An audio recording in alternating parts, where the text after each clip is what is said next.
What's up, vlog? This podcast was actually something really special. I think that we talked about a lot of things that are going to bring a lot of value to you. If you listen to the ideas and you let the ideas sink in, and then you find a way that you can take action on them, I think there's a lot here for you. So, without further ado, here is the Rock and Iron Experience, episode 3. We're talking entrepreneurship with Dave Glazer. So, enjoy. Welcome to episode 3 of the Rock and Iron Experience. I'm here with Dave Glazer. He's a good friend of mine that I met through a business group up here in Denver. And today we're going to be diving into fitness, and then we're really going to dive into entrepreneurship. It's a passion that we both share, and we both practice, and I think that Dave has a lot of insight that can help out a lot of people, and that's what we're about here. Thanks a lot, man. Thank you for being here. Of course, I appreciate absolutely. It, man. So why don't you tell everybody a little bit about yourself? Awesome, thanks. My name's Dave Glazer. Mm-hmm. I've been an entrepreneur for over 5 years. I graduated college a little bit late in life. I was a late bloomer at the age of 31, and I didn't necessarily set out to be a personal trainer right after school. Mm-hmm. But my mom came to me and she asked me to start meeting up with her once a week. And she paid me for my time, and she wanted to reach certain goals. Mm-hmm. And we would meet at a local 24-hour facility. And then we got busted because that's frowned upon. Yeah, they don't like that. So my client at the time, my mom, asked me to find something more private. And I found a private studio space that I rented for 3.5 years, Mm-hmm. and built my business. In the first 9 months, did about $29,000 in revenue, building from 1 client to 5 clients, back to 3, up to 10, back to 5. And then after I passed that 10 client mark, it never really seemed to subside or slow down. Yeah, at that point you had a nice base and word of mouth and all That's that right. sort of fun stuff. Yeah, word of mouth marketing was key for me in the beginning. Plus the Facebook personal page too. Yeah. I didn't really know much about marketing, actually. I knew nothing about marketing. I pretty much knew how to provide a good customer service and a good positive attitude, and people kind of gravitated to that. Yeah. Plus, I had a really big space that I could train at with really low overhead, and it made a successful business from month 2 and beyond. Yeah. There you go. Fast forward to that 3.5 year mark, they decided to move locations, and I didn't want to go with them. So I opened my own studio, ran that for about a year, yoga, fitness, and nutrition. And turns out I'm not passionate about running 4 walls and a ceiling. I just want to work with people. Yeah. And so I moved my studio into my jiu-jitsu gym, and I subleased from them, and we have 3 teammates and countless clients across the world with our online programs. And that's where we're at 5 years later. We increased revenue in that time frame to over $72,000 last year. Oh, there you go. Which for a solo entrepreneur, sole proprietor, selling time for money, that's pretty decent. That is very decent. And you actually covered a whole lot.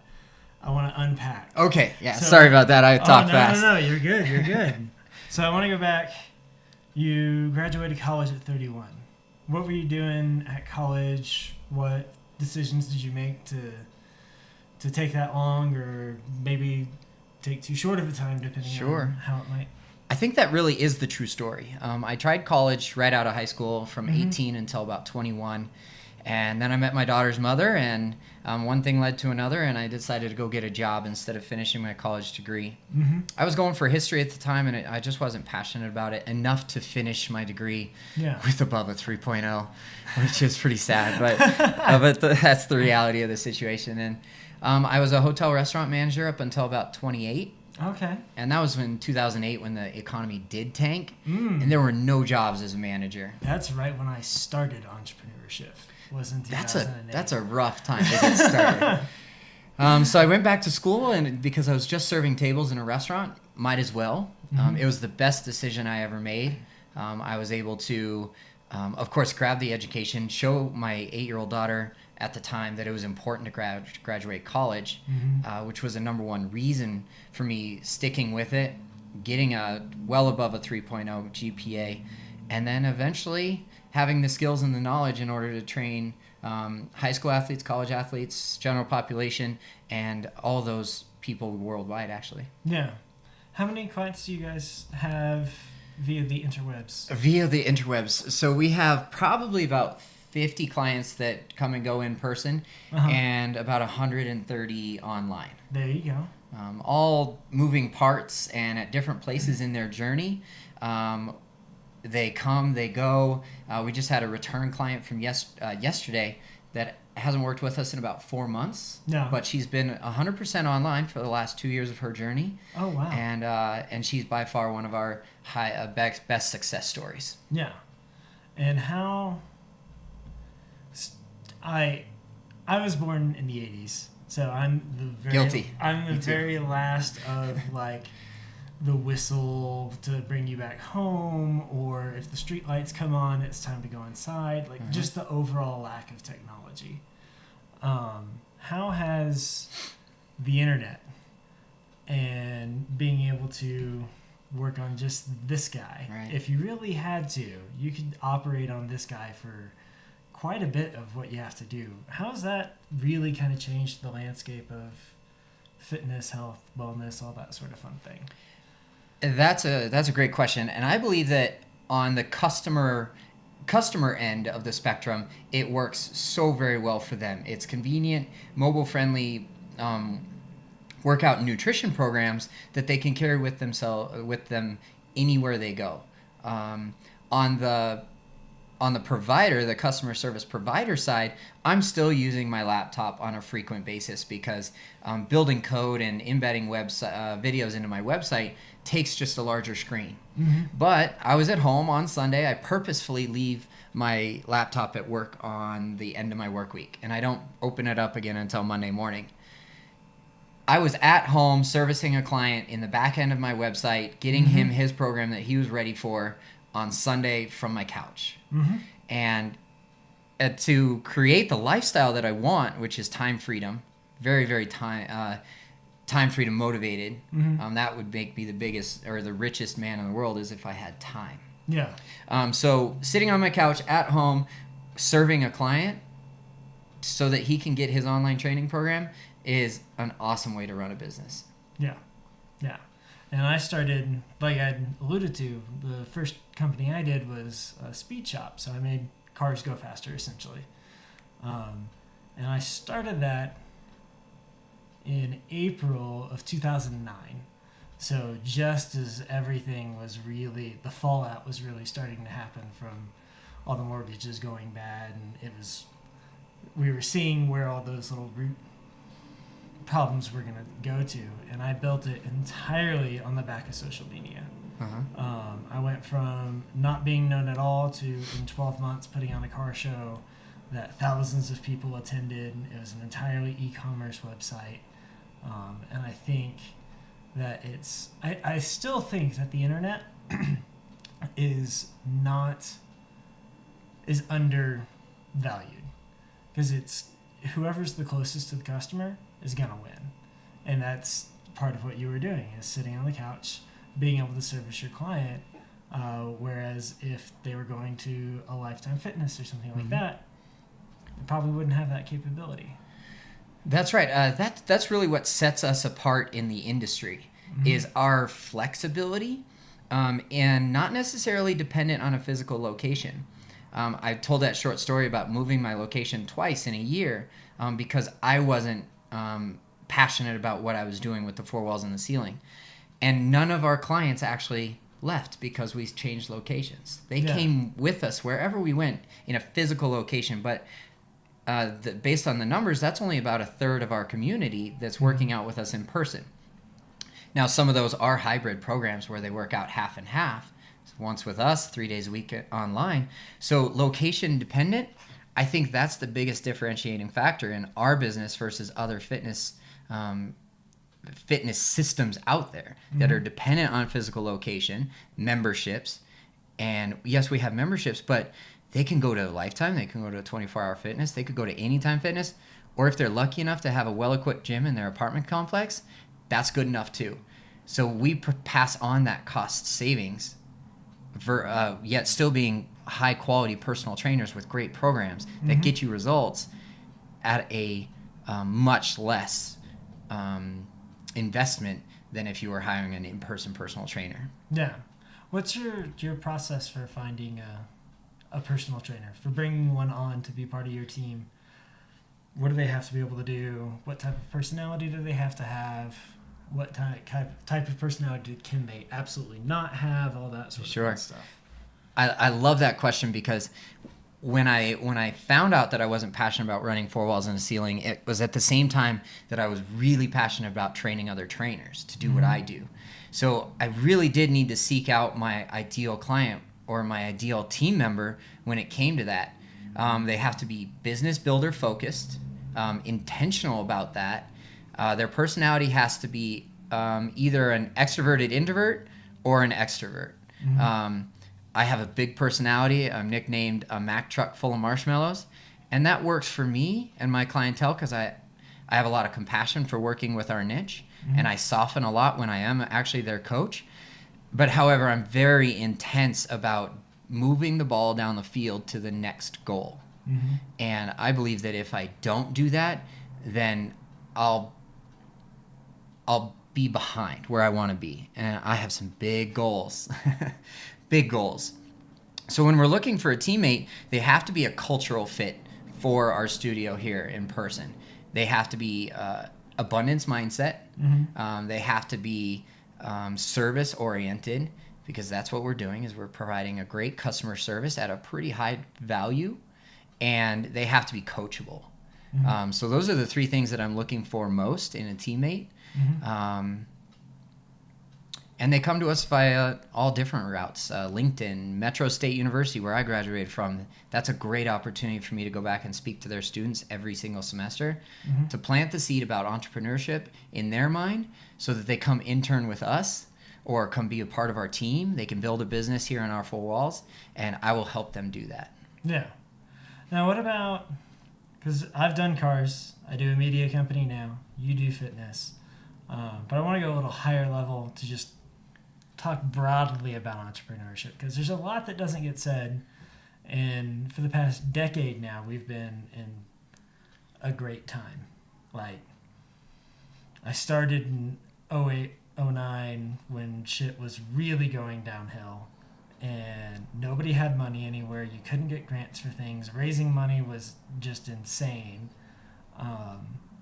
What would you say to the 20, 21, 22-year-old now who's either getting out of college or they've been at community college for a little bit and they're like, man, this whole job thing and working for somebody else, like how do I make it different, and what warnings or encouragement would you want to give them? Man, if I were to go back and I know that's a good question. We'll work through it. That's awesome. That's a great question. For the beginner entrepreneur, I would always recommend finding your purpose or finding your big why first. Because if you Simon Sinek. Right, I love Simon Sinek. He hits it on the nail on the head almost every single time. So the big game changing moment in my book, in my business, was when I picked up Start With Why.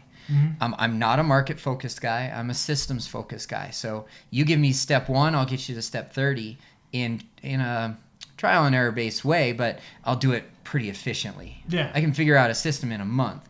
But if you ask me to figure out the market, no. Self-awareness. Yeah, that's why you and I are such good collaborators. Yeah.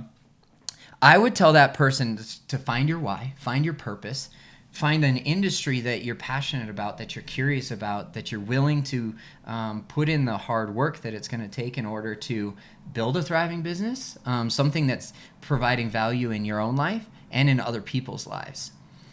And then up next, like, man, you have got to get over your false beliefs. Like, what's holding you back? And my limiting belief has always been burden and not being good enough. So those are the 2. Oh, so what you're talking about is every male that has ever been born. We're just not enough.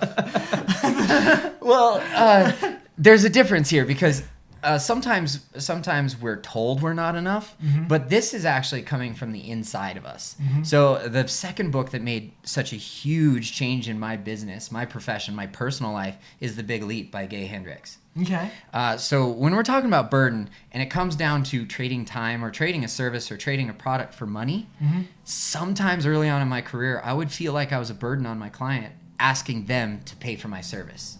Oh, I've been there. Yeah. I've been there. Right. Yeah. And that's the dirty, dark secret about entrepreneurship. Yeah. Is you're going to have to get over that really quick, or you're going to bump up against failure more often than you're comfortable with. Yes. And And- then eventually you'll try and turn off the switch, but it will still be there, and then That's you'll be right. unhappy in the That's job, right. and you'll just go in the cycle. That's right. And I always encourage our team to fail forward. Failure is not the end all be all. It doesn't mean you quit. Not Like, at all. No way. Absolutely not. You come up against a failure and you're gonna find out what you're made of at that point. Are those limiting beliefs or false beliefs going to hold you back, or are you going to be able to mold that into a motivating factor for you to get over that hump or that tipping point? And I think one of the problems I know for me personally, failure had always been a permanent thing. If it happens, it's permanent. It's not, oh, well, I screwed up, but now I know something. That you don't. Failure can be synonymous with you didn't get anything, you didn't learn anything. It's just bad and terrible. But really, every time you screw up, you learn how to do it better, and you learn from it. And yeah, I like that. Yeah, Yeah. it's absolutely correct. Yeah, failure is not the end of the road. It's absolutely necessary. It's so necessary because you're self-educating through trial and error. And if we bump up against failure often enough, yeah, we'll get frustrated. But if you can, oh God, on the other side of that barrier is the sweet spot. It's everything you want. That's when things get good. So what major failure did you experience that was, I mean, I know you've felt many of them, I would imagine. Yeah. Is there a key one or a key 2 or 3 that you think really kind of changed things and changed your mindset, that got you going the way you needed to go?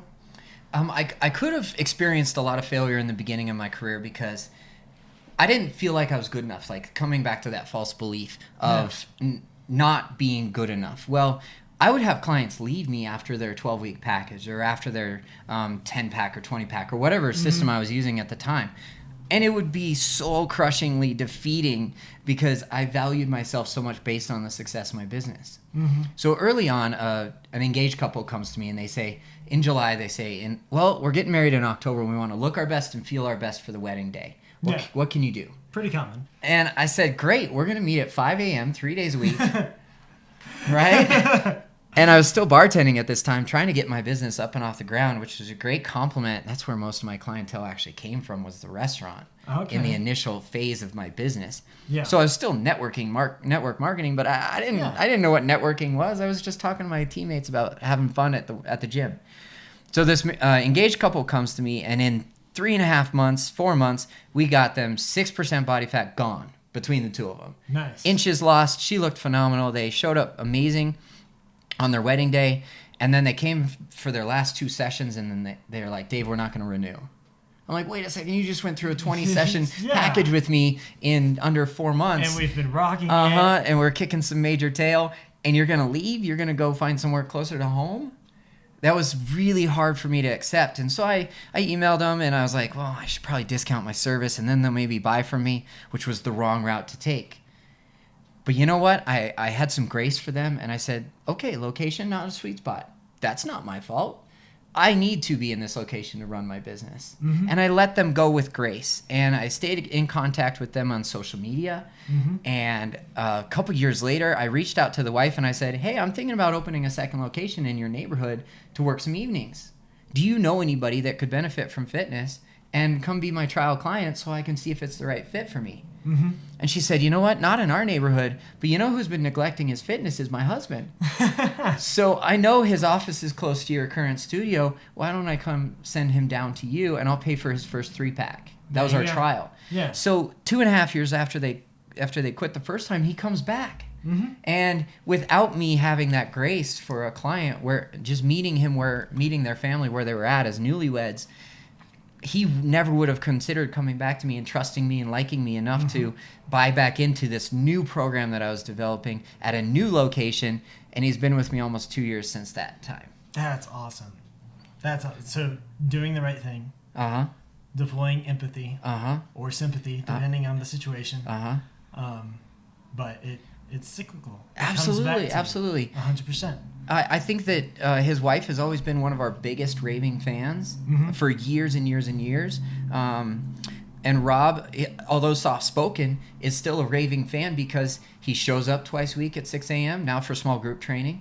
And that fits perfect into his lifestyle as an architect. And he's no longer neglecting his nutrition and fitness, and he's well on his way. So you're absolutely right. Just having a little bit of grace for some people I care about, and it comes back around.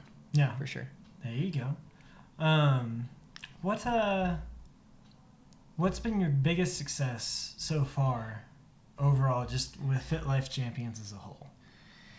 Fit Life Champions has become bigger than me.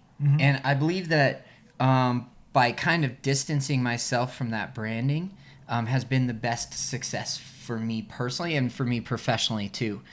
Fit Life Champions has evolved from serving as many people as I possibly can through fitness to help them get to their goals and stay healthy, maybe a little sports performance in there too, all the way up to impacting women 25 to 40 with a history of trauma that want to become stronger physically, mentally, and emotionally. Fit Life Champions has now become a vehicle for me to pursue my lifetime goal, which is to leave a legacy in fitness and nutrition. So by transitioning from a rental situation in a studio after 3.5 years to running my own studio and kind of dabbling in developing other personal trainers to do what I do, into now subleasing from my jiu-jitsu gym with 3 teammates, soon to be a 4th, who are now being, like, our systems are duplicating themselves over and over and over again, has now become able to reach any personal trainer in the world through the Dave Glazer training program, which is now a mentorship program for personal trainers. There you go. We just finished with a client in Germany. Dave Glazer. That's awesome. What? Are you kidding me? Like, after 5.5 years in business, a client so coachable, such an amazing man, wants to primarily work online and bodyweight exercises for men who want to get back to playing a sport. We're duplicating our systems in other countries. That's awesome. And I think that that's been the most rewarding and most passionate thing about my business, is duplicating the systems and the culture that we've created here to impact more lives around the world. There you go. And I just thought of something else. A, that's amazing. B, I want to go back. You said we were talking about the hard work that it takes to make a business happen. I think that there is a misnomer out there that, I'm going to put entrepreneur on my LinkedIn profile, on my Instagram profile, and then I'm going to think about it real hard, and I'm going to work 2 hours a day, and I'm going to make millions of dollars. Yep.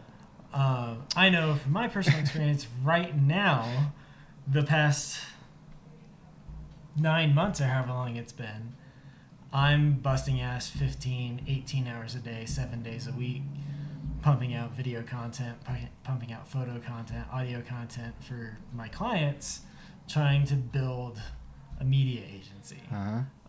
What kind of hell did you go through while you were building everything and learning and dabbling and, oh, fuck, that didn't work, so let's try this, and all that sort of fun stuff? I mean, that was exactly the method to the madness. Is, oh shit, that didn't work. I gotta try something slightly different so that it will work. And my clients, they let me know whether they weren't getting results or they were dissatisfied with the actual programming. They let me know really quickly that I wasn't doing my job the right way. Yeah. And it was always subtle, you know. They're right. They are They're right. Yeah, they speak with their pocketbooks, don't they? They won't hire you again if you're not doing your job right. The market decides. So I never even associated starting a business, bootstrapping a business, by the way. Yes. I took a tax return of $1,800 and I invested in myself for that first monthly rent at that private studio. There you go. I didn't have much other overhead besides that. But after month 1, I'm like, if I don't start finding clients, I'm going to go broke because I'm on a 6-month contract here. Yeah. I only had $1,800 in the bank, or as far as an investment goes. So I bootstrapped my business, and that's all it was.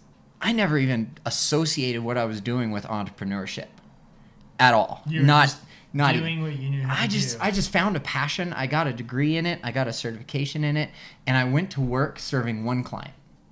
And then these women, they saw what I was doing with my mom on social media, again, my personal Facebook page. They saw what I was doing and posting, and they're like, if you can do that with a 60-year-old woman, what can you do with a 30-year-old that has some serious goals? And one of the first that came to me, her name was Mickey. She was a bartender. She worked crazy hours. She had 3 boys, and she had to keep up with them and keep the energy. And her 4th son was her husband, so she had to keep up with him too. She comes to me and she says, Dave, we got a cruise for our anniversary or birthday, and I want to do this and this and this by that time. Well, she lost like 6% body fat and 20 pounds in 6 months. And halfway through that process, she's like, Dave, I can't afford you anymore. I'm like, here's what we're going to do. You're going to bring 2 or 3 friends with you every single time. And every single time that you bring those friends with you, I'll give you a discount on your package. That's the birth of small group training. Mm-hmm. And I think that was the first tipping point in my business that kind of the aha moment went off in my brain of like, I can build a scalable business by finding an influencer like Mickey, somebody who's going to get results, who's motivated with a strong enough purpose and a good enough program to keep her coming back so that she could get to her goals, so that I could get to my goals. And I think that that's where I learned entrepreneurship, is I failed forward enough times talking to enough people about what I was passionate about doing that it became a flourishing business. That's awesome. And we did a $20,000 jump in that year that I made that aha moment. And that's a very small, that's the micro of the macro. Yeah. Because that is the definition of scalable. Yeah. Like you were saying, you can scale that all over the place. Exactly. And especially, using the word influencer, that most people associate that with the internet, but that's exactly who and what it is, because influencers are within communities in person. That's right. As well. That's right. Especially if you're providing a service. If they're getting good service, they're going to talk about it if they're an influencer. Mm-hmm. And I learned a lot during that time. And you asked me the question about social media, and I'm just going to post up entrepreneur as my LinkedIn headline. Well, I didn't actually change anything on my social media until year 5. Okay. I was a father first, and that was my true purpose, to serve my family. I was a personal trainer second. Then I got a nutrition certification. And then I was a sports nutrition certified personal trainer. And then finally, when I developed the training program for other trainers, that's when the entrepreneur title came around. Yeah. I wanted to be identified as a thought leader, but only in my community. I don't need to go outside of the community yet as a thought leader, because the micro of the macro, if I take care of those people that are in front of me now, eventually everything I do will be scalable. Yes. And it started with one client 5 years ago who believed in me and asked me to meet once a week at a gym. And I think that can also drill down to the only moment that matters is now. Don't screw yourself up by looking too far ahead, and don't screw yourself up by looking backwards. The only thing that matters is taking care of what you can take care of right now in this second, and then move on to the next. That's right. So let me ask you a question about your day. You said 15-hour, 18-hour days to build this media company. And you're making time to meet with me here, and that's freaking awesome. So thank you very much. Have you ever heard of the concept of red, yellow, green time? I have. So I'm very vague on it. Good. Heard it. We apply that in our businesses every single day. And green means go. Green for me is like 8 a.m. to noon. I'm going to be working with clients, and that's all I do. I might write a program, or I might connect with a client that I haven't spoken to in a while, or I might text a group of clients that are upcoming on group training classes. That's green means go. And then that's 8 to noon. And then my afternoons from 1 to 4, that's my yellow time. where I'm working on daveglazer.com. I'm working on the entrepreneur side of my business. I'm connecting with other business leaders and thought leaders in the Denver community so that I can push all my businesses forward. My red time, that's me time. That's my 1 hour lunch from noon to 1. You know, I got to have that break in the middle of the day. Otherwise, I can't switch gears from one to the other. And then at night, this is a huge concept that I want you guys to get a handle on. That red time at night is so important for entrepreneurs to become successful long term. Because if we don't shut down our computer, and if we don't shut down social media, and if we don't shut down our cell phones for that time during dinner, at minimum, during dinner, while you're cooking dinner, go ahead, listen to music. That's relaxing. The actual process of cooking dinner can be relaxing. But shut down the phone. Don't use it for business so that you can stay present and engaged with your family and friends so that your life has purpose. Absolutely. And yes, then I'm familiar with that. And then, of course, right now. My story has been interesting over the past year because I moved up here to do.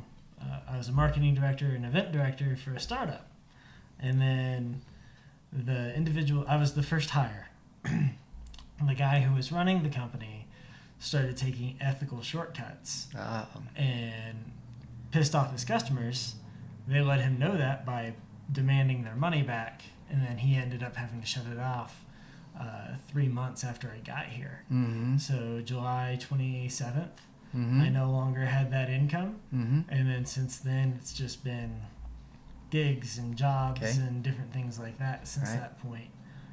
And then January came around, and I was just like, you know what? Screw this, screw everybody else. I'm doing my own thing again, and I'm going to build it. I'm going to build it successfully and long term. And I've just been hammering at it. That's awesome, man. So and you did a Fit Life Champions a huge favor last year by producing a video for us. And that video is it's awesome. It's your best form of marketing. Is like you put together a quality product that I share with as many people as I possibly can, and we're connected, we're collaborating, and here we are 6 months later, talking more entrepreneurship, talking more business, helping push each other forward. Exactly. And there's so in the photography and videography world, there's know your worth and don't work for free and this, that, and the other. And I did a video for free because from my angle, and photographers, cinematographers, get over yourself. I knew that if I helped somebody out, that it could come back to me, and I can directly trace several $1,000s of income that I've had back to the video I did for Dave. So don't work for free for everybody just because. Target it, because I did some free work for a big company up in Boulder. I want to name them but I won't. You can drive the point home. And they disappeared on me. Okay. So it should have turned into something, but it didn't. And that's the gamble you have to take. You're going to have to spend time and effort, but it might happen, it might not. That's right. But did something for you off the cuff. Absolutely. Filmed it actually on my birthday. Happy birthday. But that paid off. And then I did some Mm-hmm. other stuff for another company, and it didn't pay off. But that's okay. Because I did it for free, this stuff is on my YouTube page, and I'm getting all the likes from it, and I'm getting the view time and all that sort of fun stuff.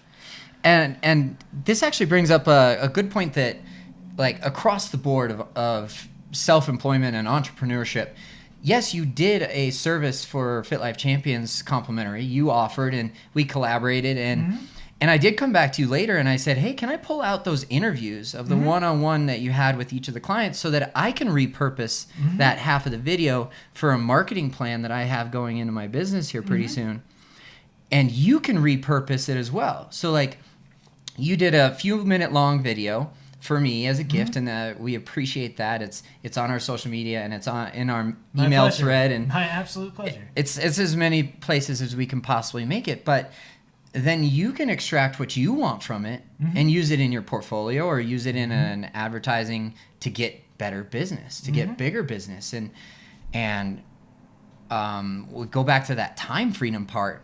Well, in order to earn the time freedom, entrepreneurs are the only people that work 80 hours a week to avoid a 40-hour work week. That's a Jim Rohn thing. Yeah. So you worked for yourself. Exactly. And you got to your goal by doing that project for yourself. Ooh, I gotta restart that, but I want to get on that mindset. Okay. But yes, you are absolutely right. I think that's the right way to work at it. I didn't work for you for free. That's right. I worked for myself to make things happen. That's correct. Yep, you were beating the streets and you were knocking on doors, and a mutual friend of ours, a huge business mentor of mine, introduced us, and it's been worth that meeting ever since. Yeah. I know that one of our teammates has worked with you independently. Yep. One of our clients has worked with you independently. Yep. I love what she's doing. Oh my God! Like she has like used and abused this referral. But I know that it's gonna be so worth it for her because she's showing up as herself and she's showing up really, really good on camera right now. Oh, she really is, and I'm watching the data on the YouTube side and on the Facebook side. Her stuff is going up. It's going in the right direction because she's showing up. She's doing the work. That's she's right. putting in the effort. Yeah, and you think she's getting paid for this stuff? No, she's investing in herself, and she's investing the time that she has in herself. Mm-hmm. And we want to be a part of that as far as our community goes. I want to see that community member thrive in exactly what she wants to do. Oh, she's gonna crush it. Yeah. She's crushing it. Yeah. We actually recorded another episode earlier today, and it was with somebody that I met through Kyle Matthews, the same dude who introduced us. Small world. She was a speaker at an event that I shot, and that always sounds terrible. Photography. I had my video camera, and I was my camera, and I was doing this. I was not shooting anybody. But That's yeah, funny. so it's crazy how small the world is, and again, deploying empathy, deploying kindness, and understanding that you going and making something or creating or helping or doing that is investing in yourself. You're showing up for you, doing what you can because it helps you. It puts out a persona. It puts good feelings in other people. It just, I mean, you could word it a million different ways, but it's the way to do things. And I think that's where we come full circle on the entrepreneurship piece of the puzzle is, what are we willing to give up now for the next 2 to 5 years so that we can have that every single day for the rest of our lives? Mm-hmm. I came to grips this past year and I said, I'm not going to golf and I'm not going to ski unless it has anything to do with business. Yeah, the business helps me ski and it helps me golf on occasion, maybe once or twice a year.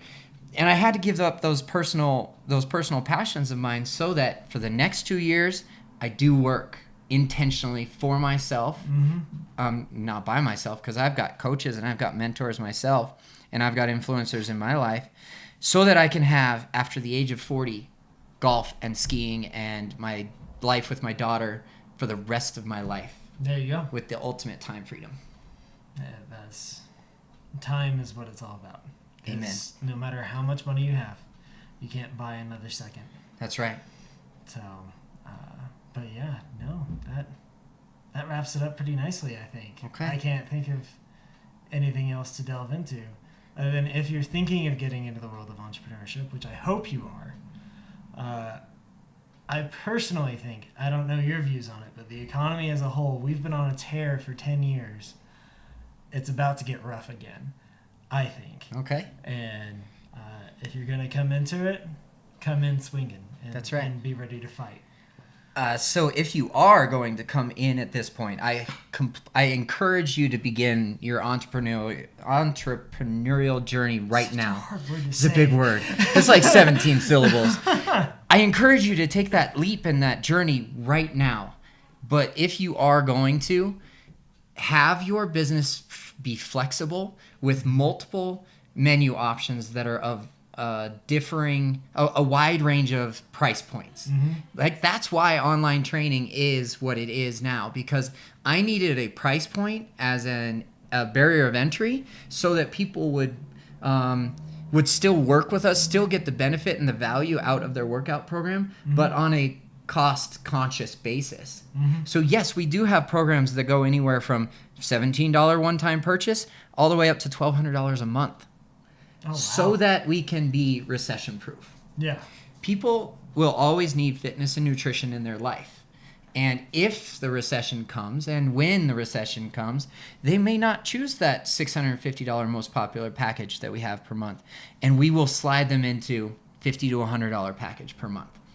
We're still delivering the same value in there where they need us to meet them. Yeah. And that's the best advice that I can give to a budding entrepreneur in today's age. Be flexible, be creative, and be just entirely focused on your community. Yes, I would agree. And I would also add, be tough.